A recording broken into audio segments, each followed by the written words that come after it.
Hello students, welcome back to the Gyan education. इस video में हम लोग डिस्कस करने वाले हैं इंडियन वेजिटेशंस के बारे में, जिसमें हम लोग देखेंगे कि इंडिया के अंदर किस किस टाइप के फॉरेस्ट हैं, किस किस तरह के ट्रीज हैं और इंडिया के किस लोकेशन में किस किस तरह के ट्रीज जो है पाए जाते हैं। जैसे कि फॉर एग्जांपल माउंटेन्स में किस तरह के ट्रीज पाए जाते हैं, जो हमारा प्लेन एरिया है उसमें किस तरह के ट्रीज पाए जाते हैं, और जो हमारा राजस्थान वाला एरिया है उस तरह में किस किस तरह के ट्रीज जो है पाए जाते हैं। और यह भी जानेंगे कि जो हमारा शिमला है उसमें काफ़ी सारे फॉरेस्ट हमको देखने को मिलते हैं माउंटेन्स में, लेकिन हम और ज़्यादा ऊपर जाएं जैसे कि लेह लद्दाख साइड में जाएं तो वहाँ पर हमको क्यों कोई भी ट्री जो है देखने को नहीं मिलता। जब हम हाई एल्टीट्यूड पे जाते हैं केवल छोटे मोटे पेड़ पौधे ही हमें देखने को मिलते हैं, लेकिन जबकि हम बात करें शिमला या फिर मिडिल हिमालय की या फिर हमारा जो शिवालिक रेंज है उस रेंज में हमको काफ़ी सारे ट्रीज़ जो है देखने को मिलते हैं। तो ऐसा क्यों है, उसका क्या रीज़न है, वो भी हम इसमें डिस्कस करेंगे। और ये भी देखेंगे कि जो कैक्टस का जो पौधा होता है उस पर जो कांटे होते हैं वो कैक्टस को किस तरह से हेल्प करते हैं उसको प्रोटेक्ट करने के लिए, तो वो भी हम इस वीडियो में डिस्कस करने वाले हैं। तो चलिए इस वीडियो को स्टार्ट करते हैं। तो सबसे पहले हम लोग डिस्कस करते हैं कि जो इंडिया में वेजिटेशन होता है वो किस किस टाइप का मिलता है। तो यहाँ पर जो मेनली जो प्लांट्स हैं उसको 3 कैटेगरीज में डिवाइड किया गया है, जिसको हम बोलते हैं हर्ब, श्रब्स एंड ट्रीज। ठीक है, ये 3 कैटेगरीज में प्लांट्स को यानी कि जो ट्रीज हैं उनको डिवाइड किया गया है। हर्ब्स क्या होते हैं, वो हमारे जो छोटे पेड़ पौधे होते हैं, जो स्मॉल प्लांट्स होते हैं उन्हें हम हर्ब्स बोलते हैं।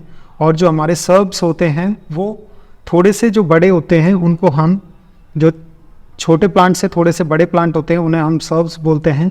फॉर एग्जांपल के लिए जो हमारे कैक्टस का प्लांट है उसे हम सर्ब बोलेंगे, या फिर जो फ्लावर वाले जो प्लांट होते हैं उन्हें भी हम सर्ब बोल सकते हैं। और जो हर्ब्स है जैसे कि पालक हो गया उसे हम हर्ब बोलेंगे। और जो बिग प्लांट्स होते हैं उनको हम लोग ट्रीज़ का नाम दिया जाता है, जैसे कि हमारा नीम का पेड़ हो गया या फिर मैंगो ETC जो पेड़ होते हैं उनको हम बिग प्लांट के नाम से या फिर ट्रीज़ के नाम से जानते हैं। अब हम लोग बात करते हैं कि जो हमारा नेचुरल वेजिटेशन है वो क्या चीज़ होती है। देखो, एक होता है नेचुरल वेजिटेशन और एक होता है ह्यूमन वेजिटेशन। ह्यूमन वेजिटेशन में क्या होता है कि जो हम लोग प्लांटेशन करते हैं, हम जगह जगह पर जो पार्क्स हैं या फिर जो कहीं पे अगर ट्रीज़ वगैरह नहीं है या रोड के साइड में ट्रीज़ वगैरह हम लोग लगा रहे हैं तो उसको हम ह्यूमन वेजिटेशन में कह देते हैं, या फिर जो हम फसल वगैरह करते हैं वो भी हमारे ह्यूमन वेजिटेशन में आ जाता है।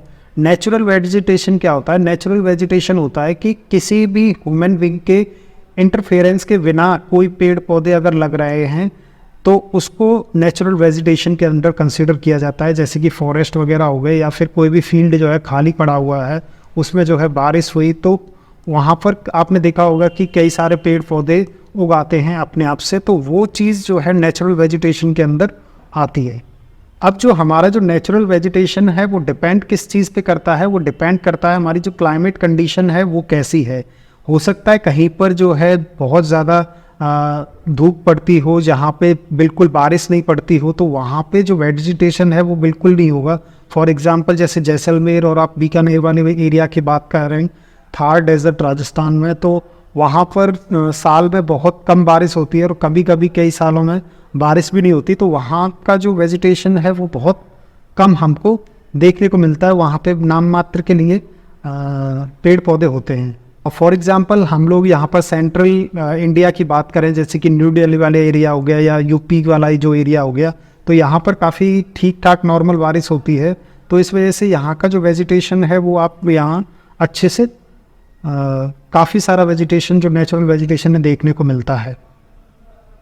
सिमिलरली हम लोग माउंटेन्स की बात करें तो यहाँ पर भी हमको जो शिवालिक और मिड रेंज वाला जो हिमालय है उसमें हमें वेजिटेशन अच्छा देखने को मिलता है। लेकिन अगेन अगर हम हाई एल्टीट्यूड या फिर हायर हिमालय, अपर हिमालय में जाएं तो वहाँ पर हमको हायर पीक्स पे जो वेजिटेशन है वो हमको देखने को नहीं मिलता। उसका रीज़न क्या है वो मैं नेक्स्ट स्लाइड में आपको बताऊंगा कि वहाँ पर ज़्यादा विंड, बहुत ज़्यादा विंड होती है, हाई विंड होती है, लो टेम्परेचर होता है और मॉइस्चर नहीं होता है, इस वजह से वहाँ के कोई पेड़ पौधे सर्वाइव नहीं कर पाते। तो जो हमारा जो नेचुरल वेजिटेशन है वो कम्प्लीटली डिपेंड करेगा कि हमारा वहाँ पर रेनफॉल कितना हो रहा है। Due to India have a wide range of natural vegetation, जो हमारे इंडिया है वहाँ पर डिफरेंट टाइप की रेनफॉल्स होती है कि कहीं पर तो बहुत ज़्यादा रेनफॉल हो रही है और कहीं पर बिल्कुल रेनफॉल नहीं होती। तो वहाँ पे जो वेजिटेशन है वो डिफ़र करेगा location to location. For example के लिए यहाँ पर आप देख सकते हो इस मैप में दिखाया गया है रेनफॉल का, ये मैप है कि ईयर में कितना जो रेनफॉल है वो हुआ है।